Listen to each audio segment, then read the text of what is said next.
चलिए स्टार्ट करते हैं, क्योंकि हमारा जो वेटिंग टाइम पीरियड है वो खत्म हुआ है। लास्ट लेक्चर में जो हमने स्टार्ट किया था कंपोनेंट्स और एलिमेंट्स ऑफ कंप्यूटर सिस्टम, इसी का दूसरा टाइटल हमने दिया था parts of computer block diagram. तो कंप्यूटर के ब्लॉक डायग्राम को एक्सप्लेन करने से पहले हमने उसी डायग्राम को इस चार्ट फॉर्म में यहाँ पे मैंने इंसर्ट किया था इस स्लाइड में, ताकि आपको वो अच्छी तरह से समझ में आ सके। जब मैं इसी कंटेंट्स को as a block diagram draw करूंगा अगले स्लाइड पर, तो आपको समझ में आएगा कि यही जो पार्ट या ये जो कंटेंट्स मैंने इस चार्ट में दिखाए हैं, वही कंटेंट्स उस ब्लॉक डायग्राम में है। सिर्फ यहाँ पे प्रेजेंट करने का तरीका अलग है। ये जो तरीका मैंने यहाँ पे इस स्लाइड पर जो चार्ट बनाया है, ये आपको डिटेल में समझ में आ सके, यही इसके पीछे का मोटिव था। क्योंकि हमें हर एक कंटेंट को पहले स्टेप बाय स्टेप एक्सप्लेन करना था, डिस्कस करना था और समझ लेना था। ठीक है, तो हमने कल स्टार्ट किया था इनपुट यूनिट से और आउटपुट यूनिट। ये दो कंटेंट्स हमने कल कंप्लीट किए थे। क्योंकि मैंने वैसे तो हमें इनपुट यूनिट के ऊपर फोकस करना चाहिए था, मगर ये दोनों ही कंटेंट आपस से मिलते जुलते हैं, इसलिए इन दोनों का कंपैरेटिवली स्टडी या कंपैरेटिवली डिस्कशन हमने कल किया था। क्योंकि कंपैरिजन जब आप करते हो किसी चीज का, तो वो अच्छी तरह से समझ में आता है। तो वही उद्देश्य था कंपैरेटिवली पॉइंट उस स्लाइड के ऊपर लिखने का, जो हमने कल डिस्कस किया था। ओके, नेक्स्ट स्लाइड पे जाएंगे। तो क्या है इनपुट यूनिट और आउटपुट यूनिट? इनपुट यूनिट का मेन फंक्शन क्या है कि आउटसाइडर जो डेटा है या यूजर साइड का जो डेटा है, उसी डेटा को बाइनरी कोडेड लैंग्वेज में कन्वर्ट करके सीपीयू को प्रेजेंट करना या कंप्यूटर सिस्टम को प्रेजेंट करना। बाद में जो बाइनरी कोडेड लैंग्वेज में जो डेटा इनपुट यूनिट द्वारा कन्वर्ट किया गया है, उसी डेटा के ऊपर सीपीयू क्या करता है, प्रोसेसिंग करता है। और प्रोसेसिंग करने के बाद जो कुछ रिजल्ट और इंफॉर्मेशन निकल के सामने आती है, वो भी information as a binary coded language में ही होती है। एज इट इज, अगर कंप्यूटर सिस्टम या सीपीयू वो बाइनरी कोडेड रिजल्ट और इंफॉर्मेशन यूजर को प्रेजेंट करता है, तो वो यूजर को समझने में बहुत दिक्कत आ सकती है। इसलिए यहाँ पे आउटपुट यूनिट का रोल प्ले होता है। आउटपुट यूनिट क्या करता है, जो प्रोसेसिंग कंप्लीट होने के बाद जो बाइनरी कोडेड लैंग्वेज में जो रिजल्ट है या इंफॉर्मेशन जो है, उनको यूजर लैंग्वेज में कन्वर्ट करने के लिए इनपुट यूनिट अलग अलग डिवाइस की मदद लेता है। उनकी मदद से जो यूजर बहुत आसानी से पढ़ सके, लिख सके या समझ सके, इसी लैंग्वेज में आउटपुट यूनिट क्या करता है, अलग अलग डिवाइसेस की मदद से उसी बाइनरी कोडेड डेटा को कन्वर्ट करता है यूजर रीडेबल फॉर्म में। तो ये पार्ट हमने कल कंप्लीट किया था। इसके फंक्शन भी देखे थे। इनपुट यूनिट के फंक्शन क्या है, except data from user, convert data into binary codes, it coded the data को कोडेट करना, एंड सप्लाई कोडेड और converted data to the primary storage unit. उसी प्रकार से आउटपुट यूनिट का भी इसके रिवर्स फंक्शन हमने यहाँ पे देखे थे। तो आगे चलते हैं, ये देख लेना, ये जो आपको यहाँ पे जो डायग्राम दिखाई दे रही है, ये जो डायग्राम है, उसी डेटा को जो हमने चार्ट फॉर्म में देखा था, वही कंटेंट्स इसमें अब कंप्यूटर ब्लॉक डायग्राम में या कंप्यूटर ब्लॉक डायग्राम की जो स्ट्रक्चर है, उसी स्ट्रक्चर में उसी डेटा को मैंने यहाँ पे इंसर्ट किया है। कंप्यूटर की ब्लॉक डायग्राम कैसी होती है और इसमें से डेटा का ट्रांसफॉर्मेशन कैसे होता है, इंस्ट्रक्शंस का ट्रांसफॉर्मेशन, जो कंप्यूटर सिस्टम में जो सॉफ्टवेयर्स होते हैं, उन सॉफ्टवेयर्स में जो जो इंस्ट्रक्शंस होती है, उन इंस्ट्रक्शन का भी ट्रांसफॉर्मेशन या उनका यहाँ से आवागमन कैसा होता है, ये भी इस ब्लॉक डायग्राम से हम समझ सकते हैं। यहाँ पे देख लेना, इनपुट डिवाइसेस या इनपुट यूनिट, इसको आप इनपुट यूनिट भी लिख सकते हो और इनपुट डिवाइसेस भी लिख सकते हो। ओके, तो ये आउटर वाला पार्ट है, इस पार्ट की मदद से हम डेटा को सीपीयू में इंटर्ट करते हैं। सीपीयू में इंटर्ट करने के बाद वो डेटा मेमोरी यूनिट में चला जाता है। स्पेशली मेमोरी यूनिट में यहाँ पे जो रिलेशन है वो सिर्फ रैम और रोम के साथ है, यानी प्राइमरी मेमोरी से रिलेट करता है ये कंप्यूटर ब्लॉक डायग्राम। यहाँ पे सेकेंडरी मेमोरी का रोल प्ले नहीं होता इस डायग्राम में या कंप्यूटर के ब्लॉक डायग्राम में, ठीक है। तो प्राइमरी मेमोरी सबसे पहले डेटा चले जाता है, फिर बाद में प्राइमरी मेमोरी से डेटा चले जाता है एएलयू यूनिट में। एएलयू यूनिट में एक्चुअल प्रोसेसिंग होती है। प्रोसेसिंग होने के बाद जो रिजल्ट आते हैं वो रिजल्ट फिर बैक सेंड कर देता है एएलयू टू मेमोरी यूनिट। अब मेमोरी यूनिट को प्रोसेस डेटा या इंफॉर्मेशन भेजने के बाद मेमोरी यूनिट फिर से क्या करता है, कंट्रोल यूनिट की मदद से उसी डेटा को फिर आउटपुट डिवाइसेस की तरफ भेज देता है या आउटपुट यूनिट की तरफ भेज देता है, ताकि आउटपुट यूनिट उसी डेटा का डिकोडाइजेशन करे और बाद में वो यूजर को प्रेजेंट करे। तो इस प्रकार से इस ब्लॉक डायग्राम में डेटा का जो ट्रांसफॉर्मेशन होता है, डेटा का जो प्लेस टू प्लेस या लेवल टू लेवल यहाँ पे चेंजेस आपको दिखाई देते हैं, तो वो चेंजेस हम इस ब्लॉक डायग्राम से समझ सकते हैं। अभी भी हम ये अरिथमेटिकल लॉजिक यूनिट और सीपीयू को और कंट्रोल यूनिट को पहले समझ लेंगे, फिर से हम इस ब्लॉक डायग्राम के ऊपर डिस्कशन करेंगे। तब मैं आपको फ्लो वाइज, नंबरिंग वाइज की जो डेटा का ट्रांसफॉर्मेशन होता है वो नंबरिंग वाइज हम वहां पे समझ लेंगे। तो आज का हम कंटेंट स्टार्ट करते हैं। सेंट्रल प्रोसेसिंग यूनिट, जिसको हम सीपीयू इन शॉर्ट कहते हैं। ये याद रखना, ये एमसीक्यू के लिए बहुत ही इंपॉर्टेंट कंटेंट है। सीपीयू का फुल फॉर्म हर बार पूछा गया है, आगे भी पूछा जा सकता है एमसीक्यू के लिए एग्जाम में। तो इस सेंट्रल प्रोसेसिंग यूनिट को हम इस छोटे से पैराग्राफ वाइज समझ लेने की कोशिश करेंगे। तो फोकस करो अपने स्क्रीन के ऊपर, क्या लिखा है देख लेना। सेंटेंस बाय सेंटेंस हम यहाँ पे रीड करेंगे और उसका डिस्कशन करेंगे। Okay, the CPU is an electronic hardware device which can perform different types of operations such as arithmetic and logical operations.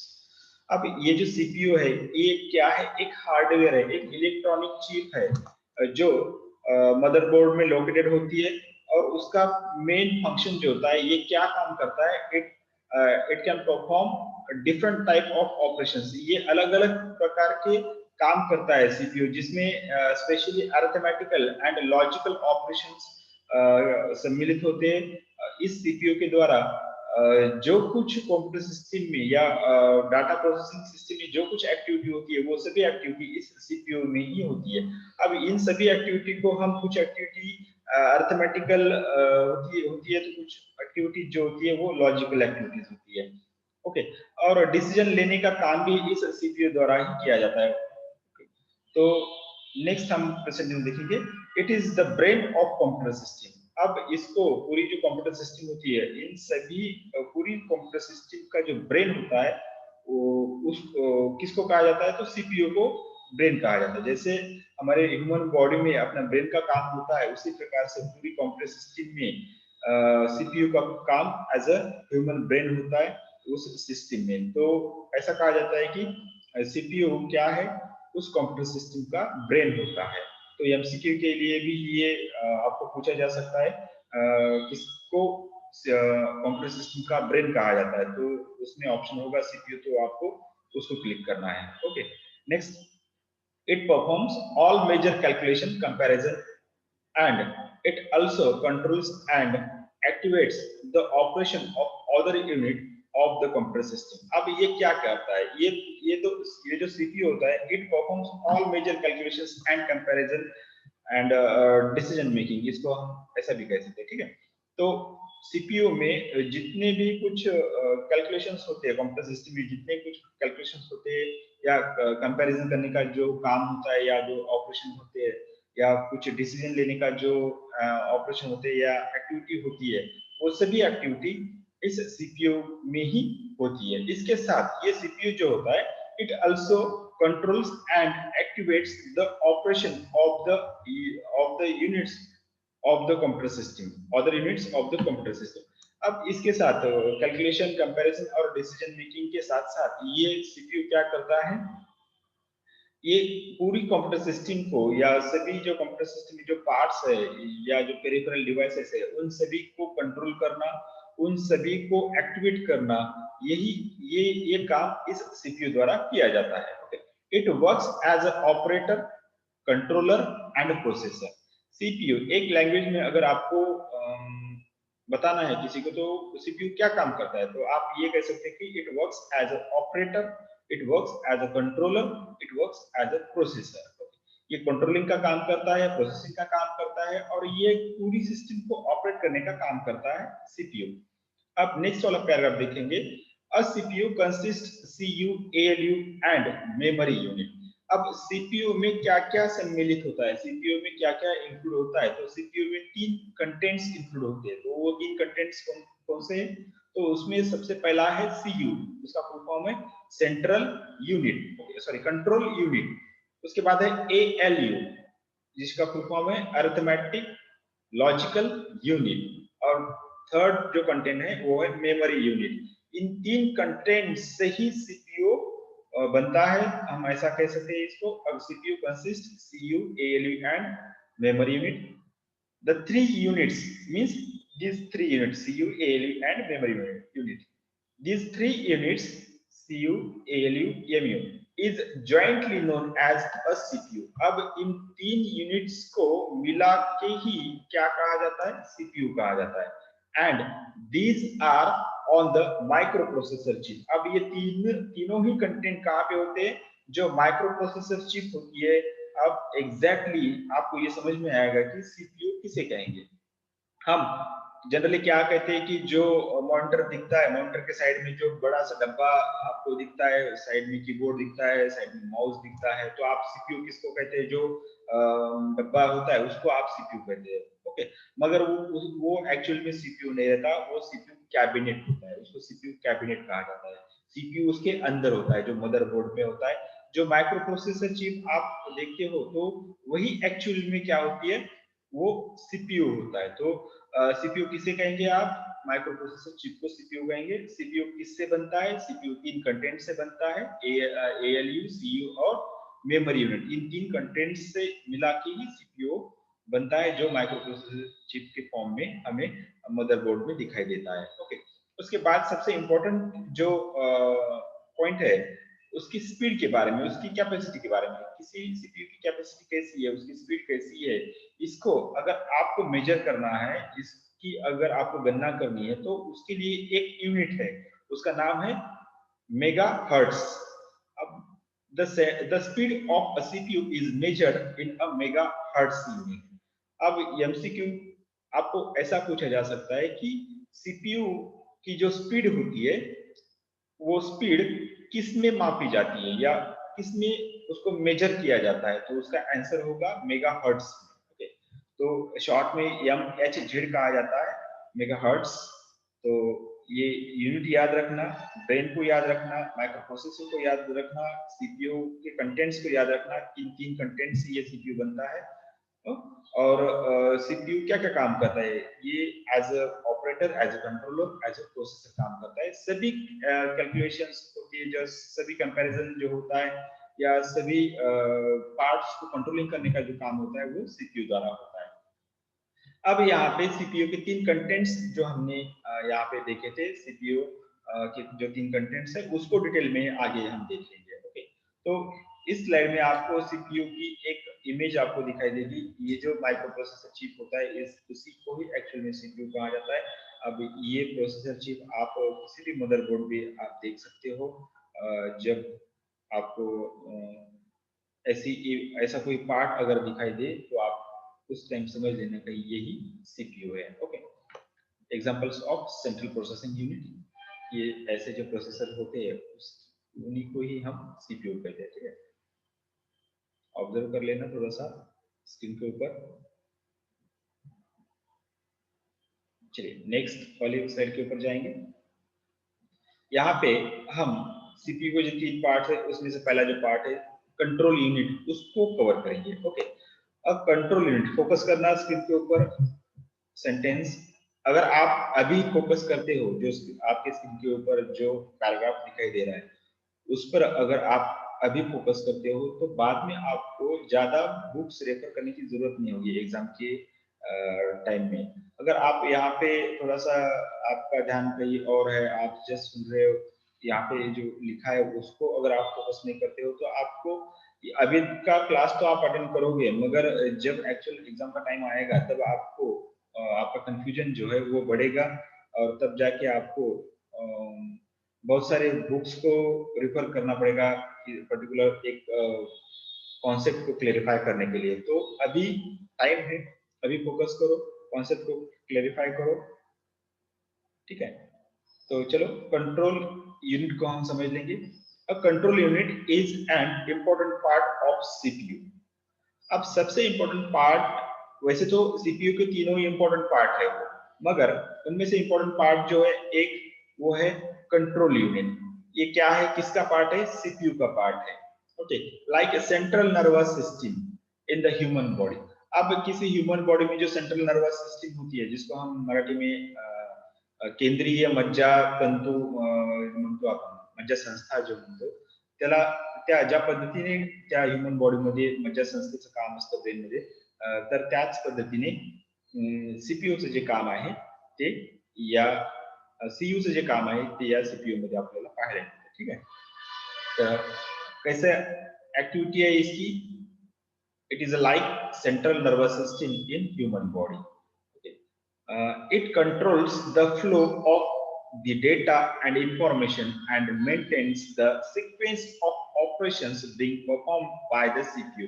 अब यहाँ पे समझने वाली एक बात है, आपने कभी एक छोटा सा एग्जांपल मैं आपको यहाँ पे देना चाहूंगा कि आप सब लोग कंप्यूटर सिस्टम को हैंडल कर चुके हैं।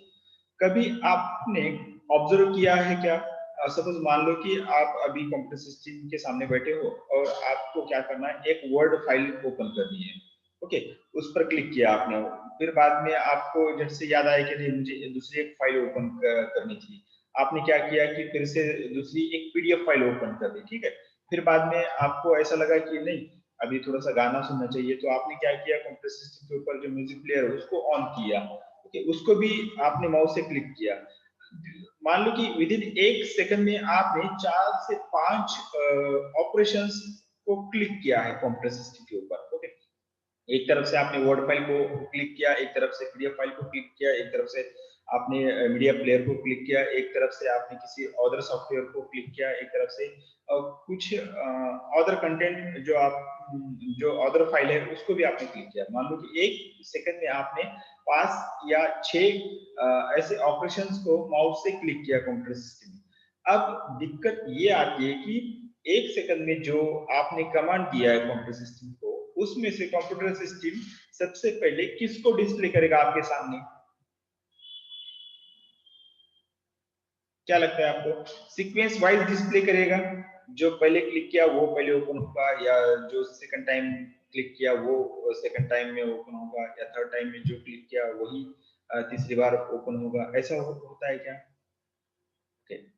ये जो है इसी एक्टिविटी को कंट्रोलिंग करने का काम जो होता है, ठीक है, मैं आंसर देखता हूँ किसने किया है।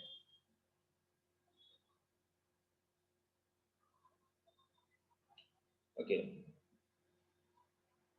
फर्स्ट नाजिया आपने ठीक है, फर्स्ट आंसर हो सकता है, मगर ये जो पूरा डिसीजन लेने का काम जो होता है ना वो किसका होता है, वो कंट्रोल यूनिट का होता है। कंट्रोल यूनिट ये डिसीजन लेता है कि किस प्रोग्राम को सबसे पहले यूजर के मॉनिटर के ऊपर डिस्प्ले करना है।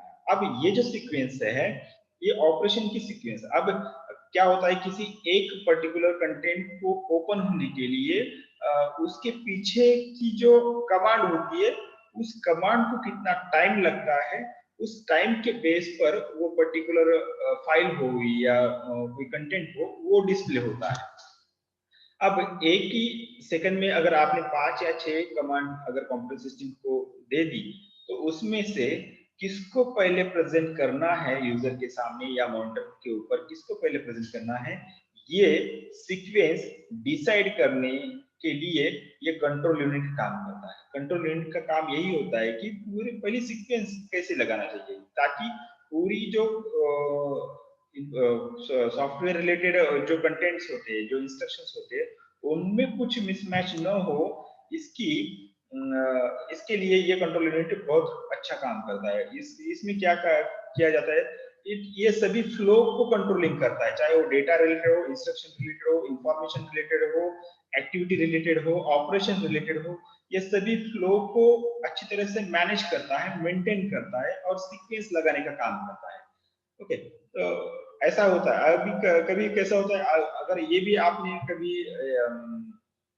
अनुभव किया होगा कि मान लो कि आपने 1 सेकंड में बहुत सारे ऑप्शन को क्लिक किया कंप्यूटर सिस्टम के ऊपर, और ऐसा होता है कि कंप्यूटर सिस्टम कुछ वर्क करना ही छोड़ देता है, जिसको आप कहते हो हैंग हुआ है, कंप्यूटर हैंग हुआ है या कंप्यूटर मोबाइल हैंग हुआ है, ऐसा आप कहते हो। तो उस टाइम क्या होता है कि पूरी जो ऑपरेशन की सीक्वेंस होती है वो गड़बड़ा जाती है।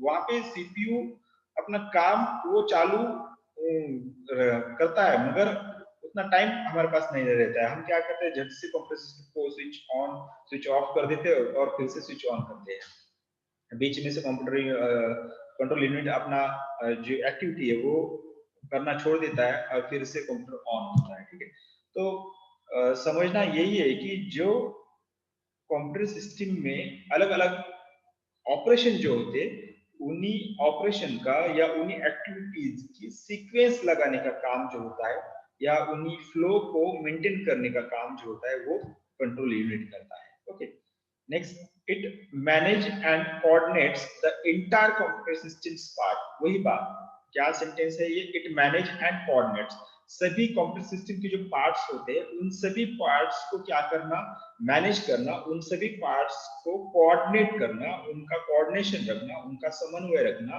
ये काम इस कंट्रोल यूनिट द्वारा किया जाता है। It does not perform any actual processing activity on data. सबसे इंपॉर्टेंट बात ये समझना है इसमें, और एक क्या कि एक्चुअल जो डेटा होता है, ये जो यूजर ने जो डेटा कंप्यूटर सिस्टम में दिया है और उसके ऊपर जो प्रोसेसिंग का काम होता है, वो प्रोसेसिंग का काम करने के लिए कंट्रोल यूनिट उसमें इंटर्ड नहीं होता है। एक्चुअल डेटा प्रोसेसिंग का काम जो होता है, वो काम सीयू नहीं करता। क्या करता है सीयू, उस काम को करने के लिए जो अदर यूनिट है या जो अदर पार्ट्स है, उनको कोऑर्डिनेट करने के लिए ये सीयू रोल प्ले करता है। मगर एक्चुअल जो डेटा प्रोसेसिंग की एक्टिविटी होती है, उसमें सीयू कुछ काम नहीं करता है, इसलिए इसको ऐसा कहा जाता है कि it does not perform any actual processing activity on the data. अब नेक्स्ट वाला पैराग्राफ देखेंगे, it obtains otherwise collects. Okay, दोनों में से एक वर्ड यहाँ पे आप यूज कर सकते हो, it collects instruction from the program stored in the main memory. अब ये क्या करता है, ये इंस्ट्रक्शन प्राप्त कर लेता है, कलेक्ट करता है, किससे, रोम से, जो मेन मेमोरी है रोम, उससे ये इंस्ट्रक्शन कलेक्ट करता है, उस इंस्ट्रक्शन को इंटरप्रेट्स करता है, इंटरप्रेट करता है, उनको समझता है। ओके, इंटरप्रेट्स करता है, interprets the instruction and issue signals to the ALU, and again return the output to the main memory unit, especially to RAM, and then to the output unit। अब इसकी sequence देखना है, इसकी काम करने की, सीयू की काम करने की जो सीक्वेंस है वो कैसी है, वो क्या करता है, रोम में जो सॉफ्टवेयर्स होते हैं, उन सॉफ्टवेयर्स में जो इंस्ट्रक्शंस होती है, वो पहले तो ये कलेक्ट करता है। कौन, सीयू क्या कलेक्ट करता है पहले, जो मेमोरी यूनिट में स्पेशली रोम में जो सॉफ्टवेयर्स के इंस्ट्रक्शंस है, उसको वो पहले कलेक्ट करता है, बाद में उसको इंटरप्रेट करता है, यानी उस इंस्ट्रक्शन को समझ लेता है। समझ लेने के बाद इंटरप्रेट्स द इंस्ट्रक्शन, एंड उसके बाद क्या करता है, समझ लेने के बाद इश्यू द सिग्नल्स। उस सॉफ्टवेयर में जो इंस्ट्रक्शंस है, उस इंस्ट्रक्शन को समझने के बाद उसके हिसाब से कुछ सिग्नल्स वो क्या करता है, एएलयू को सेंड करता है, एएलयू को सेंड करता है, एएलयू यानी अरिथमेटिक लॉजिक यूनिट को सेंड करता है। क्या सेंड करता है, क्या कहता है वो, एएलयू ऐसा कहता है कि भाई एएलयू, तुझे जो काम करना है उसके बारे में मैं तुझे कुछ इंस्ट्रक्शन दे रहा हूँ, वो इंस्ट्रक्शन तू फॉलो कर। सीयू एएलयू को बोलता है। कहां से बोलता है सीयू?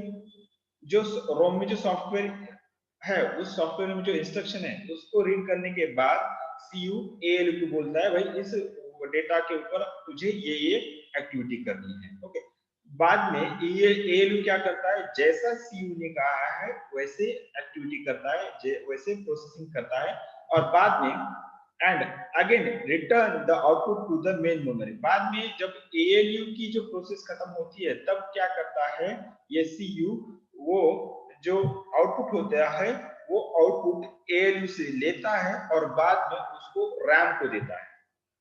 ओके, समझने के लिए थोड़ा सा कंफ्यूजेबल है मगर आप समझ सकते हो, थोड़ा सा फोकस करो इसके ऊपर। मैं फिर से रिपीट करता हूँ, सीयू क्या करता है, मान लो एक सीयू आदमी है। ओके, अब ये क्या करता है, सीयू इंस्ट्रक्शन जो ऑलरेडी रोम में जो सॉफ्टवेयर है, सॉफ्टवेयर में जो इंस्ट्रक्शन है उसको पहले कलेक्ट करता है, उसको समझ लेता है, और समझ लेने के बाद वो एएलयू को कुछ इंस्ट्रक्शंस देता है, क्या करना है, किसकी प्रोसेसिंग करनी, कैसी प्रोसेसिंग करनी है, इसके बारे में कुछ सिग्नल्स उसको दे देता है। एएलयू क्या करता है, जैसे सीयू ने इंस्ट्रक्शंस बोले थे उसी के हिसाब से एएलयू प्रोसेस करता है।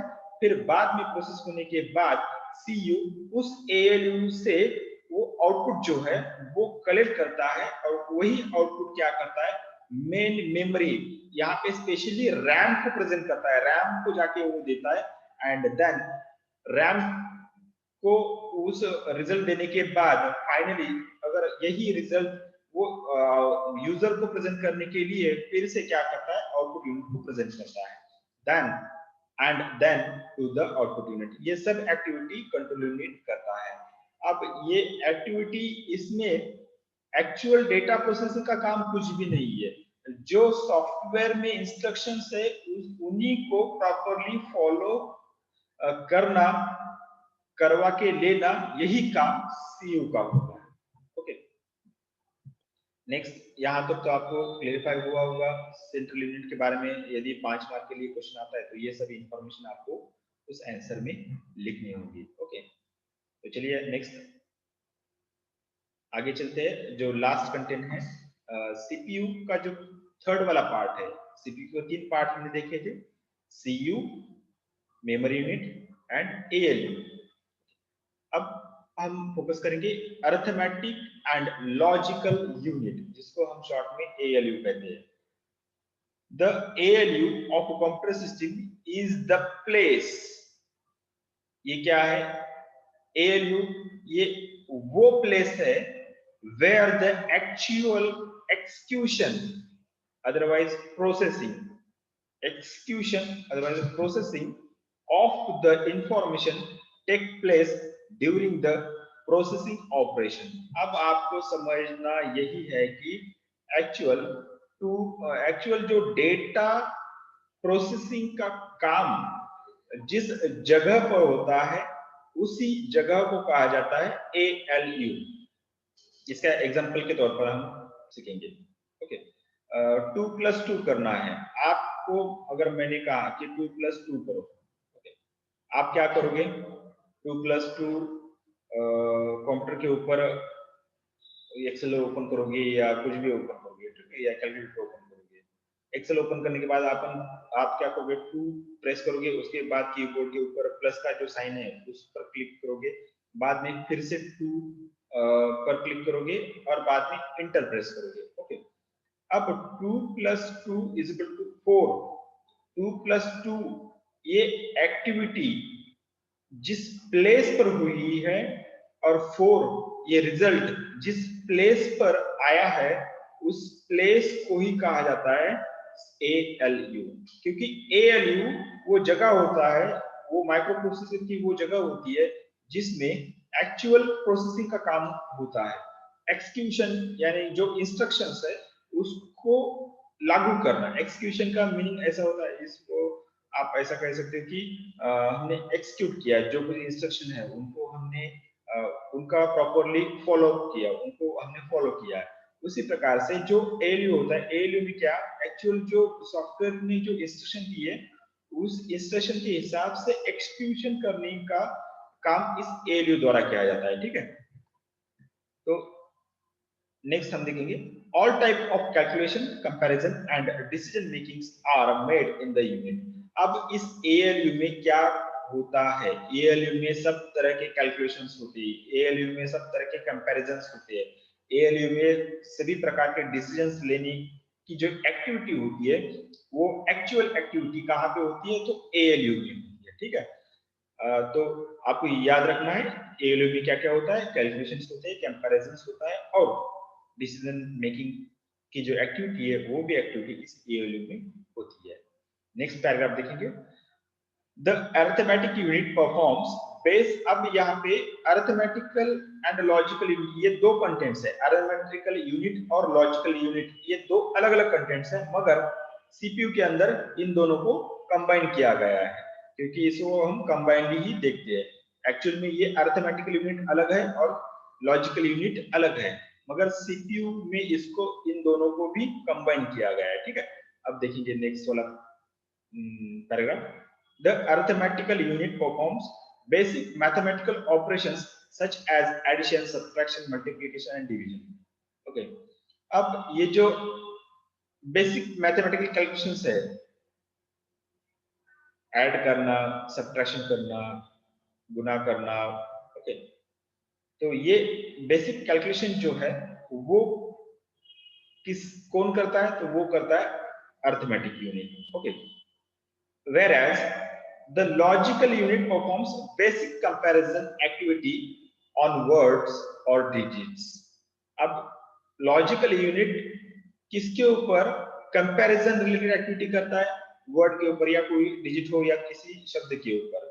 अब ये लॉजिकल एक्टिविटी करता है, मींस ये क्या करता है, कैसे, जैसे जिस प्रकार से अरिथमेटिकल में एडिशन सब्ट्रैक्शन है, उसी प्रकार से लॉजिकल यूनिट में कैसे होता है ऑपरेशन, तो वो ऐसे होता है, less than, greater than, equal to and if related. अब इफ रिलेटेड फॉर्मूला आप एक्सेल में देख सकते हो, वैसे इफ रिलेटेड फॉर्मूलाज की मदद से अगर कुछ कंपैरिजन करना है या कुछ डिसीजन लेने हैं, तो वो हम सभी डिसीजंस को या कंपैरिजंस को वो सभी हम किसमें करते हैं, लॉजिकल यूनिट में होता है वो काम, ठीक है। तो अरिथमेटिकल में क्या होता है और लॉजिकल में क्या होता है, ये बात मैंने पहले चार्ट में जो आपको दिखाया था उसी में भी शो किया था, देख लेना। मैं यहाँ पे चार्ट को प्रेजेंट करता हूँ, यहाँ पे देख लेना क्या अरिथमेटिक में क्या, ये प्लस माइनस मल्टीप्लिकेशन डिवीजन, ये जो मैंने साइन लिखा है यही ऑपरेशन अरिथमेटिक में होते हैं। और लॉजिकल में क्या होता है, greater than, less than, equal to and if related operations इस लॉजिकल यूनिट में होते हैं, ओके। यहाँ पे मैंने पहले ऑलरेडी इंसर्ट किया था, मगर वो अभी आपको समझ में आया होगा अरिथमेटिकल ऑपरेशन क्या है और ये क्या है, ठीक है। नेक्स्ट पैराग्राफ देखेंगे, after processing the data, actual data में जो प्रोसेसिंग होती है वो खत्म होने के बाद क्या करता है, after processing the data the ALU temporarily transfers the intermediate results generated back to primary memory, especially RAM। अब क्या करता है, ALU में एक्चुअल प्रोसेसिंग का काम होने के बाद जो टेम्पररी जो रिजल्ट सामने आए हैं उस प्रोसेसिंग यूनिट के या प्रोसेसिंग प्रोसेस के या डाटा प्रोसेसिंग की जो एक्टिविटी है, उस एक्टिविटी की जो एक्चुअल रिजल्ट सामने निकल के आया है, जैसे 2 + 2 का एक्चुअल रिजल्ट क्या है, 4। अब वो 4 क्या करता है, 2 + 2 कैलकुलेशन करने का काम ALU यूनिट में हो गया है। ALU यूनिट में जो रिजल्ट आया है 2 + 2 = 4, अब वो 4 मॉनिटर पर प्रेजेंट करने के लिए या यूजर को प्रेजेंट करने के लिए